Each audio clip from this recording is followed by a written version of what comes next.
ప్రేమధార Bible అధ్యయన పాఠశాల శ్రోతలకు స్వాగతం.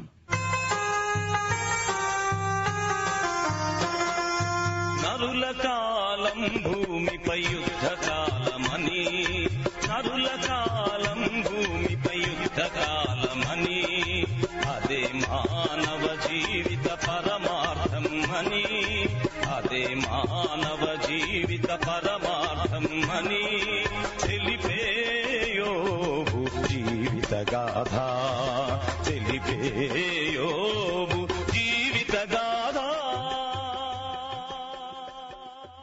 ప్రియ దేవుని బిడ్డలారా, మన ధ్యాన భాగం యోబు గ్రంథం 1వ అధ్యాయం ధ్యానించబోతున్నాము.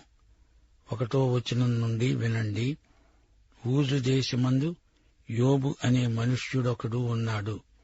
అతడు యథార్థపరుడు, న్యాయవంతుడునై దేవునియందు భయభక్తులు కలిగి చెడుతనము విసర్జించినవాడు. అతనికి 7 కుమారులు, 3 కుమార్తెలు కలిగారు. అతనికి 7,000 గొర్రెలు, 3,000 ఒంటెలు, 500 జతల ఎడ్లు, 500 ఆడుగాడిదలు కలిగి బహుమంది పనివారు అతని ఆస్తిగా ఉన్నారు. గనుక తూర్పు దిక్కు జనులందరిలో అతడే గొప్పవాడై ఉన్నాడు. అతని కుమారులందరూ వంతుల చొప్పున అనుదినము ఒకరికొకరు తమ ఇండ్లలో విందు చేయనై కూడేటప్పుడు తమ 3 అక్కచెల్లెండ్రు తమతో కలిసి అన్నపానాలు పుచ్చుకోవాలని వారిని పిలిపిస్తూ వచ్చారు.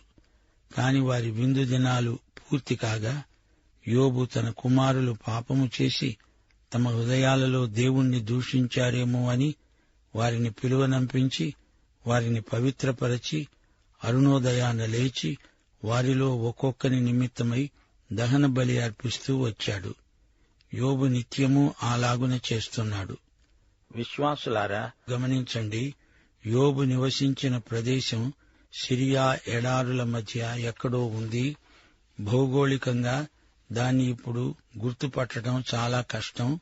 సిరియా ఎడారులలో అన్నప్పుడు ఒక్క విషయం మనకు చప్పున గోచరిస్తుంది. అపోస్తలుడైన పౌలును దేవుడు ఈ ప్రాంతాలలోకే ప్రవాసముండడానికి పంపించాడు. అరేబియా ఎడారి ప్రాంతాలలో పౌలు అజ్ఞాతవాసం చేశాడు. దేవుడు తన సేవకులనెందరినో ఈ అరణ్యసీమలో ఘనమైన సేవ కోసం సిద్ధపరిచాడు. యోబును ఊజులో దేవుడు ఉంచాడు.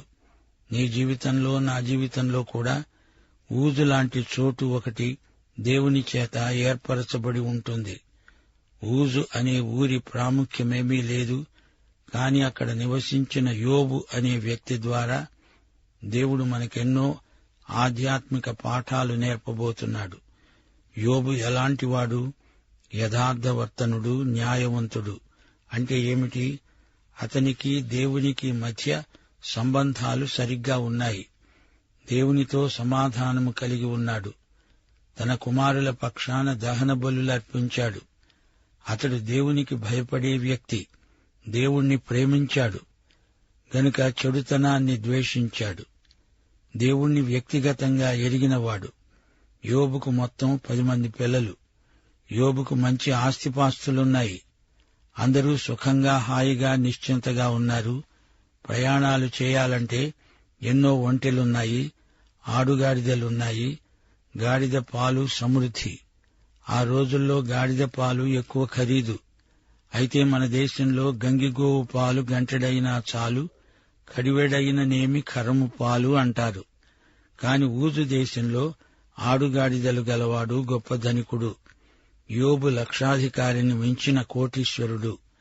ఇంత ఐశ్వర్యమున్నా